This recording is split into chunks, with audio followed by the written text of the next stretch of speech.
Hello दोस्तों, civil education channel पर आपका स्वागत है। हम राजस्थान का भूगोल पढ़ रहे हैं, वो भी इस समय जो पशु परीक्षा का जो परिवर्तित सिलेबस है उसके अनुसार पढ़ रहे हैं और कोशिश करेंगे कि जल्दी से हमारा सिलेबस कंप्लीट हो, क्योंकि एग्जाम दिसंबर के अंदर ही है। तो फटाफट हम ज्योग्राफी कंप्लीट करें।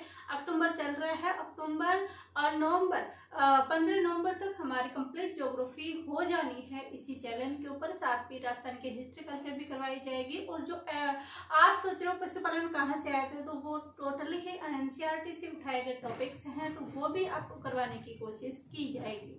तो राजस्थान भूगोल के अंदर पिछली बार हमने क्या पढ़ा था, तो राजस्थान भूगोल के अंदर पिछली बार हमने राजस्थान का परिचय पढ़ लिया। राजस्थान के जो प्रतीक चिन्ह हैं वो हमने कवर कर लिए। और यदि आपने अभी तक कवर नहीं किया है तो आप पीछे वाली क्लासेस जरूर देखिएगा। और आज हम पढ़ने वाले हैं राजस्थान की स्थिति, यानी उसकी भौगोलिक स्थिति क्या है। यहाँ से क्वेश्चन सत्य और असत्य में से आते हैं, कौन सा कथन सही है, कौन सा कथन सही नहीं है। तो यहाँ से क्वेश्चन आते हैं, तो ये क्वेश्चन आपको करने चाहिए। तो यहाँ से ये सब चीजें हम आज की क्लास में देखने वाले हैं। तो आज राजस्थान का भौगोलिक परिदृश्य के अंदर सबसे पहले हम देखेंगे कि हमारा जो राजस्थान है इसकी अक्षांशीय स्थिति कितनी है, देशांतरी स्थिति कितनी है, और साथ ही इसमें कितना अंतर है। तो बात करते हैं राजस्थान की अक्षांशीय स्थिति।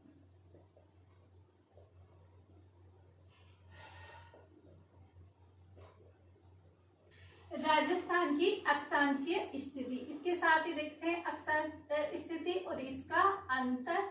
इसके साथ ही हम देखते हैं राजस्थान की देशांतरीय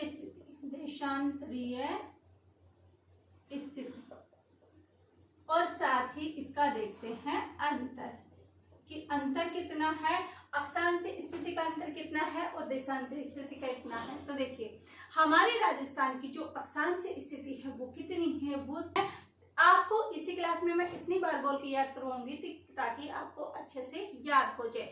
तो अक्षांशीय स्थिति कितनी है, राजस्थान की जो अक्षांशीय स्थिति है वो 23 डिग्री 3 मिनट उत्तरी अक्षांश से लेकर कौन सी है 30 डिग्री 12 मिनट उत्तरी अक्षांश।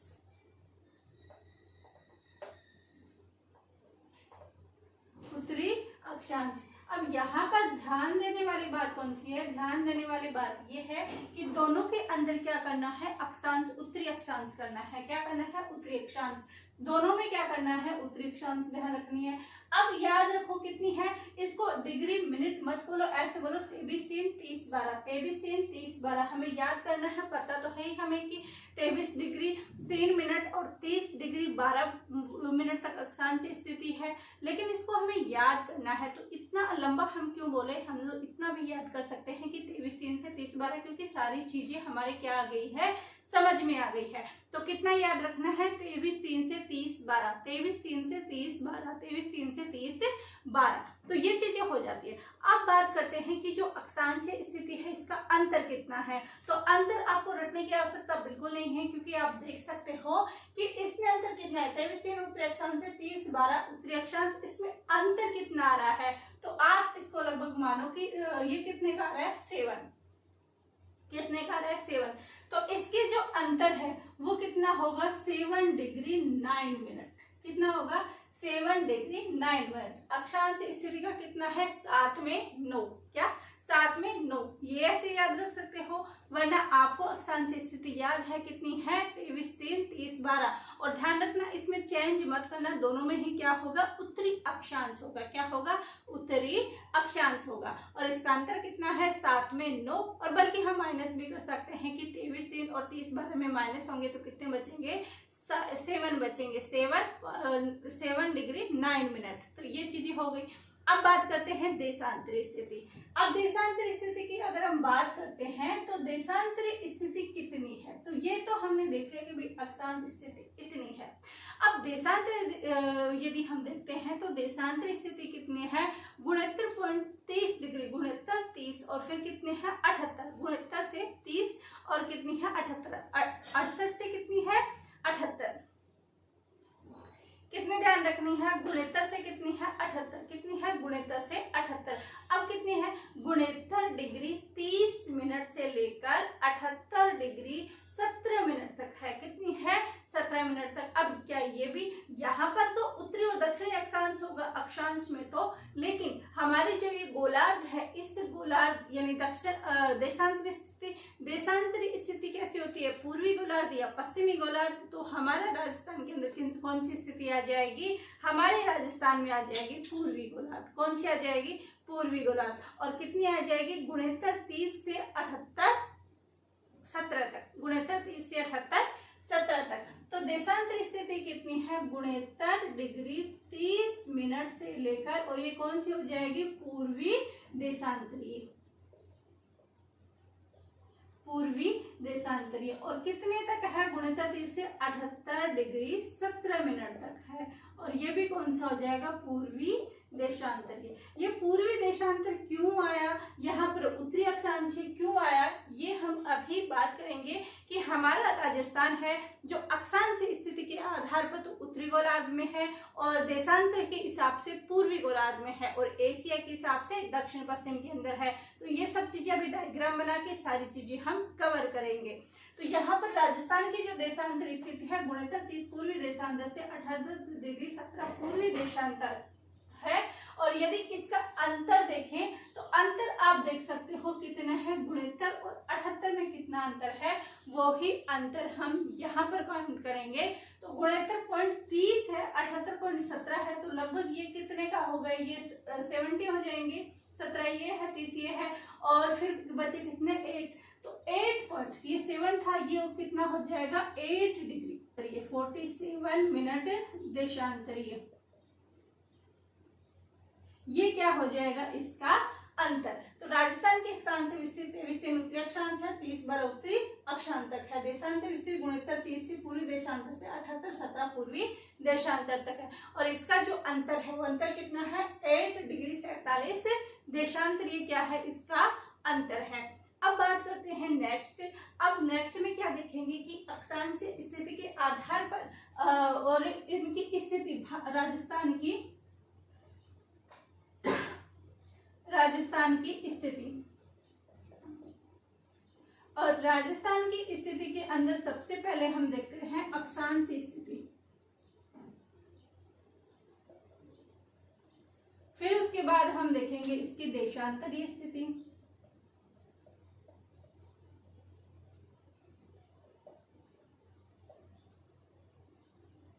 क्या देखेंगे अक्षांश, जो हमारी अक्षांश रेखाएं हैं उनके आधार पर देखेंगे। दूसरा हम देखेंगे कि देशांतर स्थिति कैसी है, और तीसरा हम देखेंगे कि हमारे जो भारत है उस भारत में क्या स्थिति है, और चौथी हम देखेंगे कि एशिया में कौन सी स्थिति है। अब देखिए जैसे ये ग्लोब है, क्या है ये ग्लोब, छोटा सा हम चित्र बना रहे हैं, ये कोई मैप के थ्रू नहीं है या फिर ऐसे कोई फिक्स माइनस के नहीं है, बस एक डायग्राम बना के याद करने की कोशिश कर रहे हैं। तो अक्षांश स्थिति ये है। अब अक्षांश स्थिति कैसे आएंगी, ऐसे आएंगी, कैसे आएंगी ऐसे अक्षांश स्थिति आती है। इन्हें क्या कहते हैं अक्षांश रेखाएं कहते हैं। अब इन अक्षांश रेखाओं के अंदर आप देख सकते हो कि यहाँ पर करक रेखा है, विषुवत रेखा है और मकर रेखा है। करक रेखा, विषुवत रेखा और मकर रेखा। हमारा जो राजस्थान है वह यहाँ पर स्थित है, यहाँ पर क्या है भारत। अब इसको हम किस नाम से जानते हैं कि यहाँ पर ये है उत्तरी गोलार्ध और ये है हमारा दक्षिणी गोलार्ध। तो हमने क्या देखा, ये उत्तरी गोलार्ध दक्षिणी गोलार्ध यहाँ पर 23.5 डिग्री है, करक रेखा स्थित है। तो इससे ऊपर उत्तरी गोलार्ध, नीचे दक्षिणी गोलार्ध है। तो इसलिए हम अक्षांश रेखा को क्या बोलते हैं कि अक्षांश स्थिति के आधार पर हमारा जो राजस्थान है वो कहाँ पर स्थित है, उत्तरी गोलार्ध में स्थित है। और इसीलिए हम उत्तरी अक्षांश और उत्तरी अक्षांश यहाँ पर लिखते हैं। यहाँ पर जो अक्षांश है वो चेंज नहीं होता। दूसरी बात करते हैं कि यदि हम देशांतरी के हिसाब से बात करें तो ऐसे हम खींचेंगे। अब देशांतरी रेखाएं कौन सी होती है, ये है 0 डिग्री। इसके बाद ये वाली जो रेखाएं हैं वो कौन सी रेखाएं होती है, तो वो हमारी होती है कौन सी, वो हमारी होती है देशांतर रेखाएं। अब इन देशांतर रेखाएं ये हमने देख लिया कि ये हमारे देशांतर रेखाएं हैं, और इन देशांतर रेखाओं के हिसाब से यदि देखें ये 0 डिग्री, तो इधर का कौन सा हो जाएगा, पूर्वी गोलार्ध, और इधर का कौन हो जाएगा, पश्चिमी गोलार्ध। और हमारा जो ये राजस्थान है ये इधर भारत के अंदर राजस्थान यहाँ पर स्थित है, तो इसका मतलब देशांतरीय के हिसाब से किस गोलार्ध में स्थित है, तो देशांतरीय के हिसाब से पूर्वी गोलार्ध में स्थित है। इसीलिए हम देशांतरीय स्थिति अगर बताते हैं तो पूर्वी गोलार्ध बताते हैं, और यहाँ पर जो स्थिति देखते हैं तो 69 डिग्री 30 मिनट पूर्वी देशांतर से लेकर 78 डिग्री 70 पूर्वी देशांतर इसीलिए लिखते हैं क्योंकि यहाँ पर यदि हम रेखा काउंट करेंगे तो ये पूर्वी देशांतर की होगी। यहाँ पर जो हमारी सीमा तय करेंगे वो उत्तरी गोलार्ध के हिसाब से होगी। इसके अंदर ये नहीं कि वो पश्चिम की तरफ चला जाएगा, ये नहीं कि वो दक्षिण की तरफ चला जाएगा, क्योंकि उसकी जो समय सीमा रेखा है यहाँ पर कुछ छोटे छोटे पार्ट में नहीं बांट रखा, बल्कि 2 ही पार्ट में बांट रखा है, उत्तरी गोलार्ध, दक्षिणी गोलार्ध, पूर्वी गोलार्ध और पश्चिमी गोलार्ध। इसलिए हम इस चीज को इस प्रकार से देखते हैं। दूसरी बात यदि हम देखते हैं, यदि ये याद नहीं हो कि उत्तरी गोलार्ध पूर्वी गोलार्ध, तो ध्यान रखिए अक्षांश स्थिति आधी रेखा खींचते हैं 23.5 डिग्री से काउंट करते हैं तो उत्तरी अक्षांश, और इसके देशांतर स्थिति के हिसाब से हम खड़ी रेखाएं काउंट करते हैं तो इसके अंदर कौन सा हम 0 डिग्री पे बांट देते हैं, तो इस साइड पश्चिम, इस पूर्व, तो हमारी दिशा कौन सी है, पूर्वी दिशा। तो ये चीजें हो गई। अब यदि हम भारत की बात करें तो भारत में कौन सा स्थान है, तो भारत में आप देख सकते हो कि हमारा किस साइड हिस्सा है, तो हमारा है जो पश्चिम की तरफ है, और पश्चिम की तरफ हिस्सा है। अब एग्जैक्ट पश्चिम में भी नहीं है क्योंकि एकदम पश्चिम में तो कौन स्थित है, गुजरात स्थित है। कौन है, गुजरात स्थित है। तो कौन सी दिशा आएगी, हमारी दिशा आएगी उत्तर पश्चिम, उत्तर पश्चिम। उत्तर पश्चिम कौन सी दिशा आएगी, भारत के हिसाब से। अब एशिया के हिसाब से बात करें तो देखो ये अगर हमारा गोलार्ध है और यहाँ पर क्या है, यहाँ पर ये यहाँ पर एशिया है और यहाँ पर क्या है, हमारा इंडिया। क्या है, हमारा इंडिया। तो इस हिसाब से किस हिसाब में हो गया, तो हमारा हो गया दक्षिण पश्चिम दिशा में। किस के हिसाब से किस दिशा में हो गया, तो एशिया के हिसाब से हमारा जो है वो कौन सा हो गया, दक्षिण। अब बात करते हैं कि हमारा जो राजस्थान है, हमारा जो राजस्थान है वो कितने देशों से अंतरराष्ट्रीय सीमा लगाता है, अंतरराष्ट्रीय सीमा लगाता है। तो हमारा ओनली राजस्थान एक ही अंतरराष्ट्रीय देश से, अंतरराष्ट्रीय देश से सीमा लगाता है और उसका नाम है पाकिस्तान।